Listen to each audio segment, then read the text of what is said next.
मामा जी, मामा जी।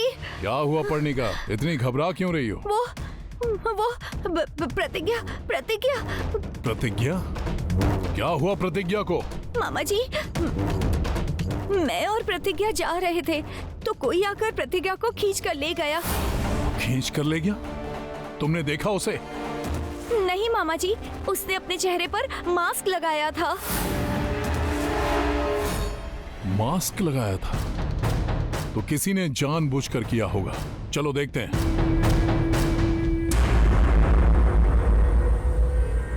प्रतिज्ञा, प्रतिज्ञा। साहब जी, आप कहाँ गई थी पर्णिका? तुम्हें उस अंधेरे में मैंने कितना ढूंढा जानती हो? बाहर जाने वाली थी तो मुझे कम से कम एक बार बता देती। क्या कह रही हो? मैं तुम्हें छोड़कर चली गई थी, कोई आकर तुम्हें खींच कर ले गया था ना? इसका मतलब प्रेम को मुझे खींच कर ले जाते हुए पर्णिका ने देख लिया।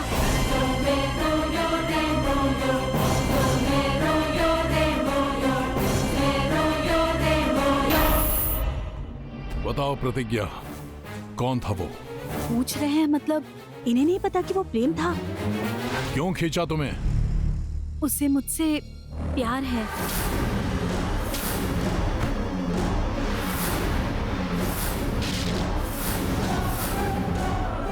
क्या? अब पर्णिका ही मुझसे बहुत प्यार करती है ना, इसलिए मेरा पैर फिसलने पर उसे ये लगा कि कोई मुझे खींच कर ले जा रहा था।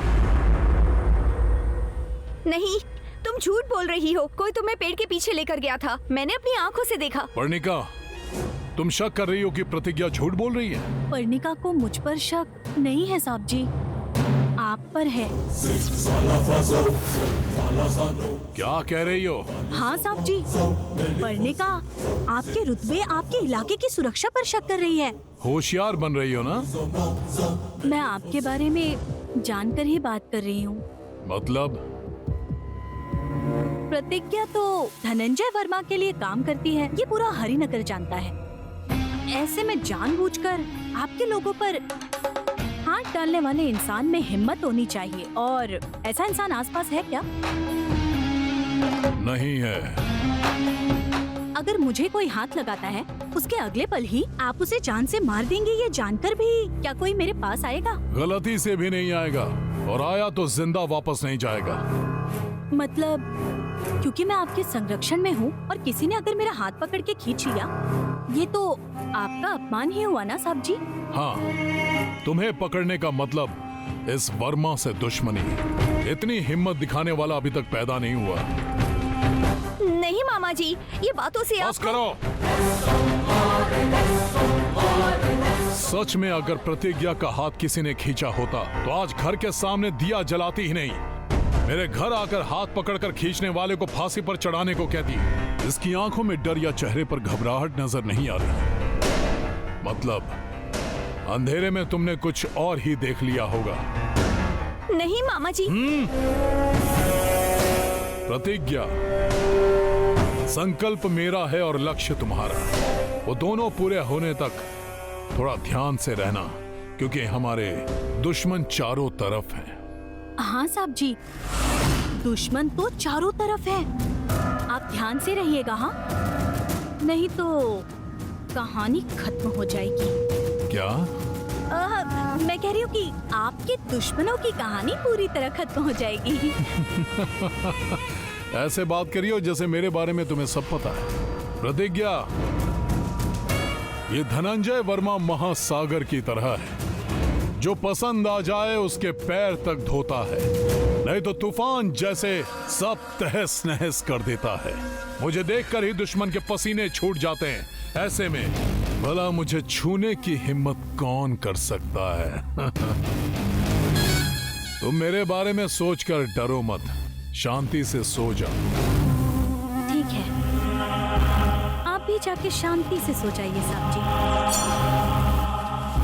मैं जो काम करने वाली हूँ उससे आपको भी शांति मिले, इसलिए नारायण से प्रार्थना करूंगी, इसलिए ऐसा कह रही हूँ। पर्णिका, प्रतिज्ञा के साथ यहीं सो जाओ। नहीं नहीं साहब जी। क्यों?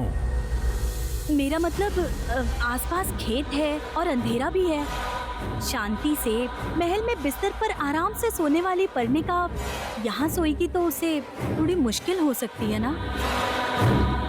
अगर यहाँ कुछ देखकर वो डर जाती है तो हो सकता है कि मैं भी डर जाऊं। इसलिए पर्णिका, प्रतिज्ञा को तुम्हारा साथ नहीं चाहिए। चलो चलते हैं। ये ऐसे क्यों कह रही है? सोच क्या रही हो? चलो चलें। हाँ।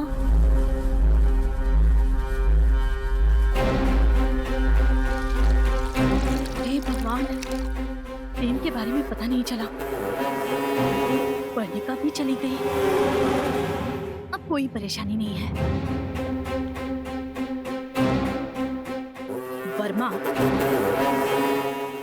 तुम अपने आप को महासागर समझते हो ना? पंच तत्वों को भी मुट्ठी में रखने वाली एक शक्ति है। उसी शक्ति के साथ आऊंगी।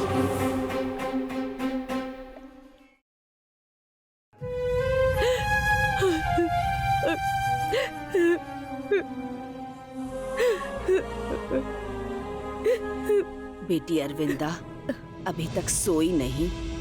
शांति से सोने की किस्मत हमें कहाँ है माँ जी। प्रेम को कहीं कुछ हो ना जाए ये सोचकर पल पल डर कर जीना पड़ रहा है। अरविंदा, ये क्या कह रही हो बेटी? हमारे होते हुए प्रेम को क्या हो सकता है? हम अपनी जान देकर भी अपने प्रेम को बचा लेंगे। उस सर्प दोष से हम अपने बच्चे को कैसे बचा सकते हैं माँ जी? ऊपर वाला चाहे तो वो बीच समंदर से भी इंसान को बचा लेता है। प्रेम का भविष्य बताने वाले नाग साधु से मिलते हैं। सर्प दोष से प्रेम को बचाने का मार्ग पूछेंगे। जी माँ जी। प्रेम के बचपन में उन्हें मिले थे। अभी तक उन्होंने जो कहा सब हुआ है।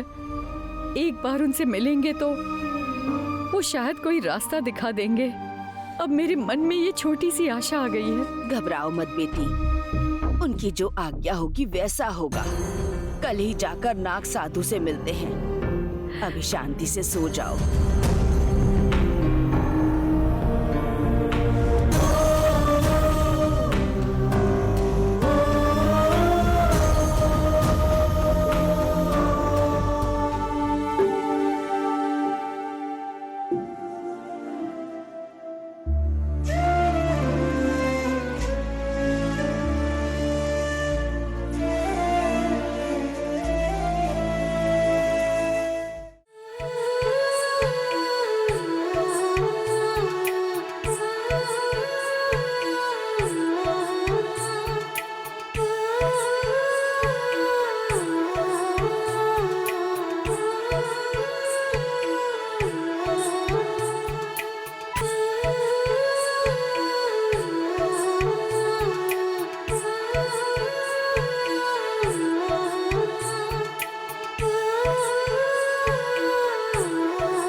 मुझसे प्यार ही नहीं करती है, नहीं करती। अगर करती तो फिर मुझे ऐसे अकेले छोड़कर जाती ही नहीं।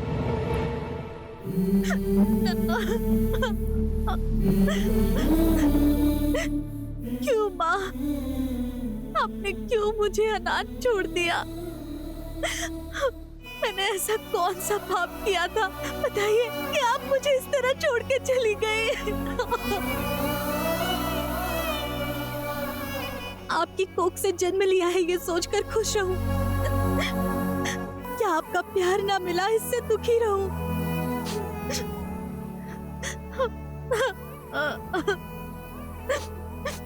नहीं माँ, नहीं, ऐसी बदकिस्मत जिंदगी इस बेटी को नहीं चाहिए। आप मुझे छोड़ के चली गई माँ, लेकिन मैं आपको नहीं छोड़ूंगी। आप किसी भी लोक में हो, ढूंढती हुई आ जाऊंगी, आपसे मिलूंगी, आपसे मिलूंगी। मुझे आपसे मिलना है माँ, मिलना है माँ।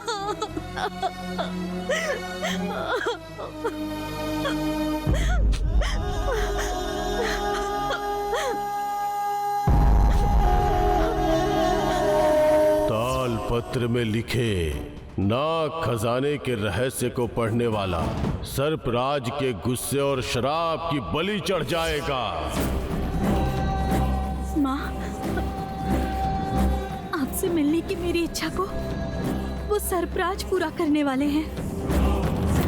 महा अमावस्या के दिन आपको मिलने का सौभाग्य मुझे सर्पराज दे रहे हैं, लेकिन मरने से पहले मुझे कुछ करना है। उसी काम के लिए आपकी प्रतिज्ञा अब तक जिंदा है। जन्म देने के लिए आपका एहसान, इतने दिन जिंदा रखने के लिए उस भगवान का एहसान चुकाने के लिए आपको और पिताजी को मारने वाले उस धनंजय वर्मा और भद्रावती को मारना है। आपको धोखा देकर छल कपट से बेरहमी से मार दिया था। अब मैं उन लोगों को भी उसी तरह मारना चाहती हूँ माँ। सर्पराज द्वारा मेरी जान जाने से पहले मेरे हाथों उनकी जान जानी चाहिए, और तभी मेरा बदला पूरा होगा, और तब जाके मेरी आत्मा आपके पास शांति से आ पाएगी। आपकी कसम खाकर कह रही हूँ माँ, इस पल से लेकर उनके अंत होने तक मुझे चैन नहीं आएगा। उनकी मौत देखने तक मैं नहीं मरूंगी। आपकी कसम खाती हूँ माँ, उनका अंत कर दूंगी, उनका अंत कर दूंगी।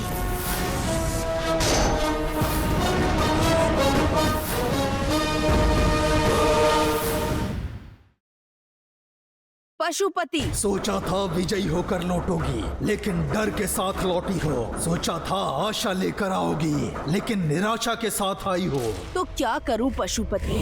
इतनी योजना के साथ मैंने प्रतिज्ञा को गर्भगृह में भेजा था। उसके बाद सर्पराज ने अंत करने का श्राप दे दिया। तालपत्र का राज बताने के लिए प्रतिज्ञा को दंड के रूप में वो सर्पराज मार देगा। अगर ऐसा हुआ तो नाग खजाने को पाने की हमारी इच्छा का लक्ष्य प्रतिज्ञा के साथ खत्म हो जाएगा, प्रेम की मौत के साथ रुक जाएगा। उन्हीं के जरिए हमें नाग खजाना पाना होगा, उसके बाद उन्हें मारना होगा। क्या उस सर्पराज को तुम रोक सकते हो? नहीं रोक सकता। फिर तो प्रतिज्ञा और प्रेम को बचाने का रास्ता ही नहीं है। उपासना, शांभवी उपासना करके माता को प्रसन्न करने पर भुजंग के जहर को भी अमृत बना सकते हैं, मौत को भी हरा सकते हैं। अच्छा, तो बताओ शांभवी माता की उपासना कैसे करेंगे? कब शुरू करना होगा हमें? शांभवी उपासना मैं करूंगा, उस माता को मैं प्रसन्न करूंगा, उस शक्ति को मैं प्राप्त करूंगा। क्या फायदा होगा? जितनी भी शक्तियाँ हासिल कर लो, इसका इस्तेमाल करने के लिए तुम इस संदूक से बाहर नहीं आ सकते। उसका कोई फायदा नहीं होने वाला है। आऊंगा, जल्द ही समाधि को तोड़कर मंत्र बंधन से मुक्त होकर बाहर निकलूंगा। समाधि से बाहर आओगे तुम? कब आओगे? बोलो पशुपति, जवाब दो मुझे पशुपति। अष्टमूलिका तेल से लाल रंग के साथ अमावस्या की रात को दिया जलाना होगा। किसे? उस धनंजय के वंश की स्त्रियां ही जलाएंगी ना? भद्रा या अरविंदा, दोनों में से कोई भी आकर यहाँ दिया जलाएगी तो मेरा बंधन टूट जाएगा और मैं श्राप से मुक्त हो जाऊंगा। तब मैं सर्व शक्तियों के साथ सांभवी माता की मूर्ति के साथ संदूक से बाहर आऊंगा। फिर उस सर्पराज के विष से प्रतिज्ञा और प्रेम को बचाकर नाग खजाना प्राप्त करूंगा। तो फिर अरविंदा से मैं दिया जलवा दूंगी। तुम अपनी कोशिश करो, मैं अपना काम करूंगी।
अपनी मौत के समय तुम कितना तड़पोगी ये मैं अपनी आंखों से देखने वाली हूँ।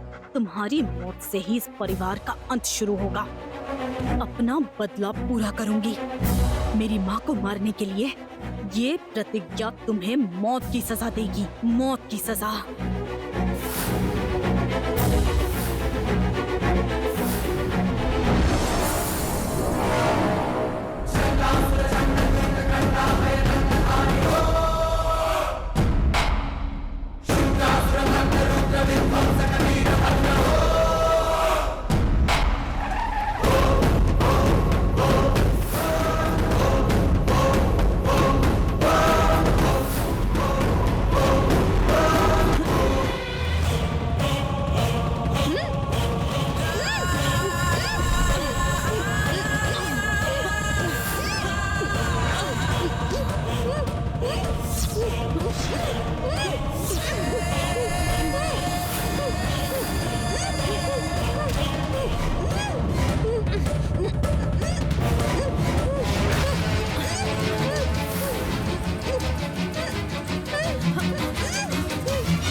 भैया भैया, कोई मुझे मारने आया था भैया। भैया भैया, माँ। प्रतिज्ञा, प्रतिज्ञा बुआ को मारना चाहती है। वो बुआ को क्यों मारना चाहती है? ये सपना है या सच?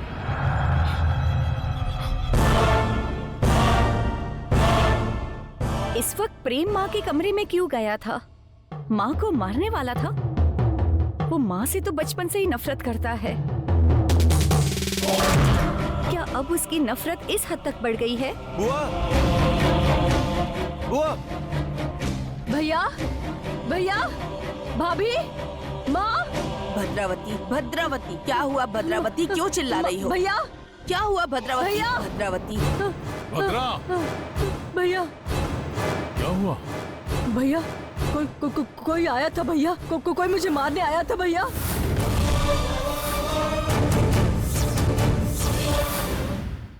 क्या कहा? कोई मारने आया था?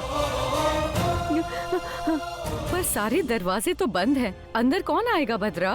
भैया, तकिए से मेरा मुंह दबाकर कोई मुझे मारना चाहता था। मतलब प्रेम ही माँ को मारना चाहता था? भैया, वो कौन है मुझे जानना है। तुम उसे जिंदा ही पकड़ना भैया। मैं अपने इन्हीं हाथों से उसे मारूंगी। भद्रा की बात सुन लियो ना? जाओ एक गिलास पानी लेकर आओ। पानी किस लिए भैया? बुरे सपने से निकलने के लिए एक गिलास पानी पीकर सोना चाहिए। मेरी बातें तुम्हें बुरा सपना लग रही है? सपने में आए खूनी को पकड़ने के लिए मैं तुम्हें पागल लगता हूँ भद्रा? भैया, मैं सच कह रही हूँ भैया। सच में कोई आया था भैया। भद्रा की घबराहट देखकर लग रहा है ये सच बोल रही है जी। चुप रहो। इस धनंजय वर्मा के साये से भी लोग डरते हैं। ऐसे में घर की दीवार पार करने की हिम्मत कौन करेगा? आपकी परछाई से ना डरने वाली जो इस घर की दीवार को पार कर यहाँ आ सकती है, उसे मैंने देखा है पापा। वो हिम्मत और दम आपके बेटे में ही है मामा जी। जिसे ये दुनिया प्यारी नहीं वो ही मेरे घर आएगा। जिसे अब जीना नहीं है वही मेरी बहन की जान लेने की कोशिश करेगा। इतनी हिम्मत वाला इस हरी नगर में नहीं है पापा, वो हरी नगर में ही है। हमारे घर में ही है। गलत कर रहे हो भैया। मेरी बातों को सपना कहकर अनदेखा करके बहुत बड़ी गलती कर रहे हो। अगर मेरी बात सच हुई तो मुझ पर दोबारा हमला जरूर होगा भैया। उस दिन तुम्हारी बहन बेरहमी से मर जाएगी। उस दिन तुम्हें। भद्रा! मुझे लगा जो हुआ बुरा सपना है इसलिए भूलकर सोने को कह दिया, पर सच में किसी ने इतनी हिम्मत की तो मैं उस खूनी का सिर काटकर उसी के घर के चौखट पर लटका दूंगा।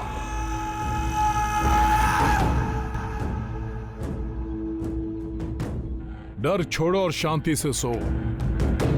भद्रा, भय हमारे घर की दहलीज पार नहीं कर सकता। तुम इस धनंजय वर्मा की बहन हो। इस डर को त्याग कर निश्चिंत होकर आराम करो। मैं भद्रा के साथ सो जाऊंगी माँ जी। प्रतिज्ञा बुआ को क्यों मारना चाहती थी? पता लगाना पड़ेगा। प्रेम ही माँ को मारना चाहता था, ये बात मुझे सबसे छुपानी होगी। अपने प्रेम को बचाना होगा।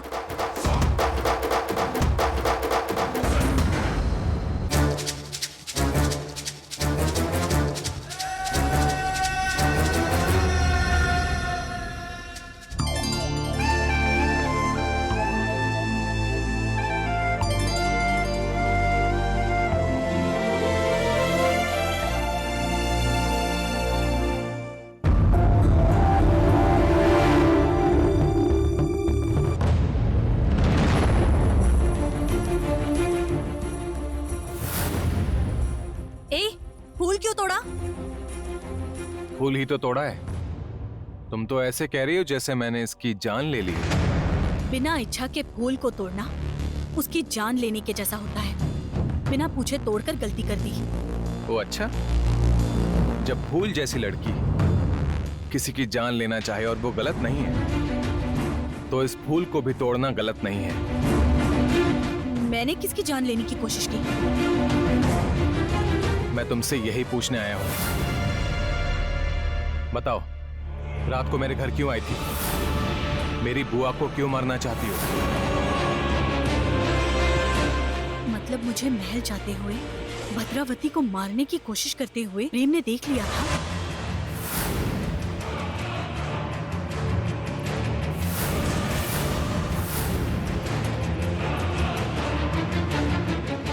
मुझे लगा था मेरे पूछते ही तुम गुस्सा हो जाओगी, लेकिन तुम तो सोच में पड़ गई। मतलब मेरे सवाल में सच्चाई है और तुम वो सच छुपाना चाहती हो। बताओ, जान बचाने वाले इन्हीं हाथों से मेरी बुआ की जान क्यों लेना चाहती हो? उनकी जान लेकर खूनी क्यों बनना चाहती हो? जवाब दो प्रतिज्ञा। सही कहा, बिल्कुल सही कहा। मैं तुमसे प्यार नहीं करती तो मुझे डरा कर प्यार के लिए मनाने का प्लान अच्छा है। ये तुम क्या कह रही हो प्रतिज्ञा? मैं तुम्हें डरा धमका कर क्यों मनाऊंगा भला? नहीं, मुझ पर खून का इल्जाम लगाकर सबके सामने मुजरिम साबित करके इस धोखे में फंसा दोगे तो मजबूरी में तुमसे प्यार करने लगूंगी। इसलिए मुझे मुजरिम बना रहे हो। ऐसा करने से तुम मुझसे नफरत करोगी प्रतिज्ञा। इस तरह तुम्हें मुझसे कभी प्यार नहीं होगा। मेरा यकीन करो प्रतिज्ञा, मुझे गलत मत समझो। मैं तुम्हारे लिए कुछ भी करूंगा। मुझे सच बताओ प्रतिज्ञा, तुम मेरी बुआ को क्यों मारना चाहती हो? जो लोग सच जानने के लिए आए हों, उन्हें झूठ के बारे में नहीं पूछना चाहिए। मतलब तुम मेरी बुआ को मारना चाहती हो, ये बात झूठ है? वो तुम्हारा भ्रम है। हर पल मेरे बारे में सोचने की वजह से तुम्हें भ्रम हो रहा है। अब तुम्हें उस भ्रम से बाहर आ जाना चाहिए। तो तुम भी अपने भ्रम से बाहर निकलो प्रतिज्ञा। अगर तुम्हारा मेरे घर आना भ्रम है, बुआ को मारना भ्रम है, तो उन्हें मारने की तुम्हारी इच्छा भी भ्रम बनकर रह जाएगी। वो इसलिए क्योंकि ये प्रेम तुम्हें अपराध करने नहीं देगा। अपनी बुआ से तुम्हें इतना प्यार है? नहीं, मुझे प्रतिज्ञा से बहुत प्यार है। इसलिए नहीं कि मेरा प्यार मर जाएगा, इसलिए कि उनके मरने के अगले ही पल तुम्हारा क्या होगा।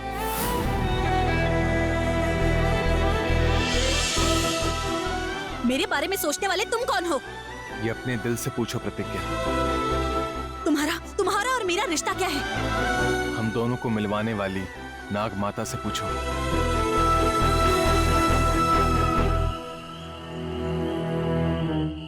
जो भी हो, तुम उसी बाप के बेटे हो। बातों में फंसाना, यकीन दिलाकर धोखा देना तुम्हारे खून में ही है। तुम्हारी बात मानने के लिए मैं तैयार नहीं हूँ। तुम्हें अपराधी की तरह देखने के लिए मैं तैयार नहीं हूँ। बताओ, तुमने ऐसा फैसला क्यों किया? क्या मेरी बुआ ने तुम्हारे साथ कुछ गलत किया? तुम्हारा कोई लेना देना नहीं है। तुमसे तो मुझे बात ही नहीं करनी है। तुम जाओ। प्लीज प्रतिज्ञा, तुमसे अगर कोई गलती हो गई तो वो लोग तुम्हें मार डालेंगे। अब कोई गलती नहीं हो सकती, क्योंकि एक बहुत बड़ी गलती पहले ही हो चुकी है। वैसे भी मुझे बचाने के लिए मेरी नाग माता है। तुम जाओ। देखो, धीरज की भी एक हद होती है। पीछा करके परेशान करोगे तो तुम्हारे बारे में तुम्हारे पिता से कहना पड़ेगा, और अगर ऐसा हुआ ना तो मुझे अपराधी के रूप में नहीं, बल्कि मुझे मारने के लिए तुम्हें अपने पिता को अपराधी के रूप में देखना होगा। अगर सच में तुम मेरा भला चाहते हो तो जो हुआ उसे सपना समझकर यहाँ से चले जाओ। प्यार को मैं प्यार ही मानता हूँ प्रतिज्ञा, सपना नहीं मान सकता हूँ। अभी मुझे सिर्फ सच नहीं पता है, हाँ, और वो भी तुम्हें बचाने के लिए मैं जल्द ही पता कर लूंगा।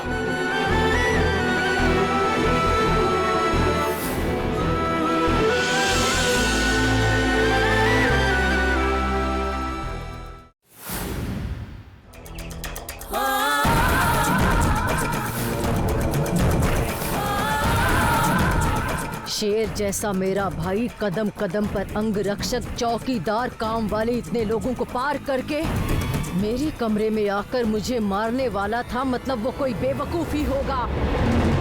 जरूर किसी की मौत आई होगी। मुझे कौन मारना चाहता है, बताओ। दुश्मन? हमें दुश्मन मानने वाला इस गांव में नहीं रहता, और हम जिसे दुश्मन मानते हैं वो इस दुनिया में नहीं रहता। ऐसे में हमारा दुश्मन कौन होगा? भागने वाला हर दुश्मन डरपोक हो ये जरूरी नहीं है। तुमसे बदला लेने के लिए दोबारा हरिनगर में आ सकता है। वो कौन है? मुझसे बदला लेने के लिए आने वाला दुश्मन कौन है? कौन है भूतकी? पापियों के लिए पूरी दुनिया ही दुश्मन होती है। तुम जैसे लोगों के लिए तुम्हारा साया भी दुश्मन है। मेरे अन्याय का शिकार होने वाला ही कोई मुझसे बदला लेने आया होगा।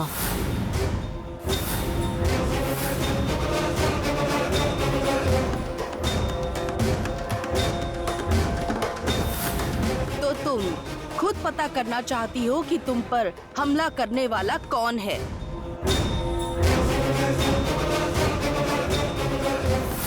हाँ, उसके लिए मुझे तुम्हारी मदद चाहिए। मुझे? हाँ, अगर मुझे जिंदा रहना है तो मुझे मारने वाले को जान से मारना ही होगा। वो मुझे मारे इससे पहले ही मैं खुद उसकी कहानी खत्म कर दूंगी। ये करने के लिए मेरा दुश्मन कौन है तुम्हें बताना होगा। बताने के लिए मुझे नेत्र बनाना होगा। तैयारियां मैं करूंगी।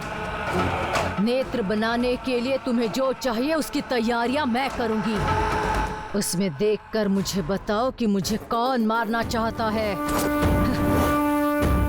मेरे चाकू को खून का स्वाद चखे बहुत दिन हो गए हैं। उसका अंत मैं करूंगी।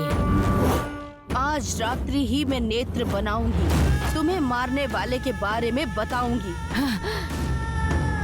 रात को मौत के मुंह से लौट कर आई हूँ, मतलब उस दुश्मन को मारने के लिए ही मैं जिंदा हूँ। मार दूंगी मैं उसे।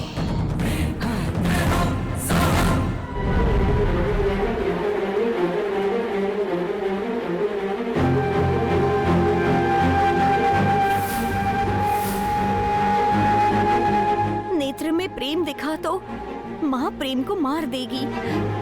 कुछ भी करके प्रेम को बचाना होगा। मैं बचा लूंगी। अगर ये नेत्र बनाएंगे तो पता चल जाएगा प्रतिज्ञा यहाँ आई थी, और ऐसा हुआ तो बुआ प्रतिज्ञा को जान से मार देंगी। कुछ भी हो जाए सच सामने नहीं आना चाहिए। मैं इन्हें वो सच पता नहीं लगने दूंगा। ओम त्र्यंबकम यजामहे सुगंधिम पुष्टिवर्धनम उर्वारुकमिव बंधनात् मृत्यु मुक्षीय मामृतात्। ओम नमः शिवाय। शंभू शंकर, हर हर महादेव। शंभू शंकर।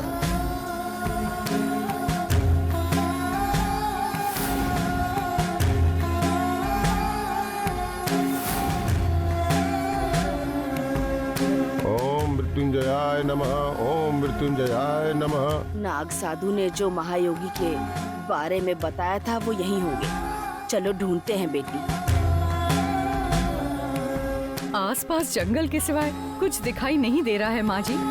कहाँ ढूंढेंगे, कितनी दूर जाएंगे? जीवन का मतलब ढूंढना ही होता है। प्रेम की जान बचाने के लिए आखिरी सांस तक ढूंढेंगे।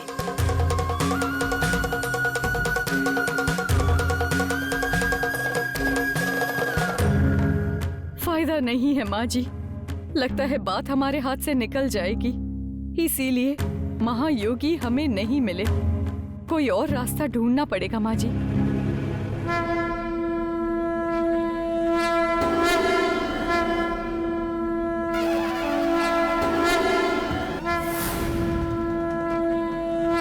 सुना तुमने शंख की आवाज? मतलब वो महायोगी यहीं पर कहीं है।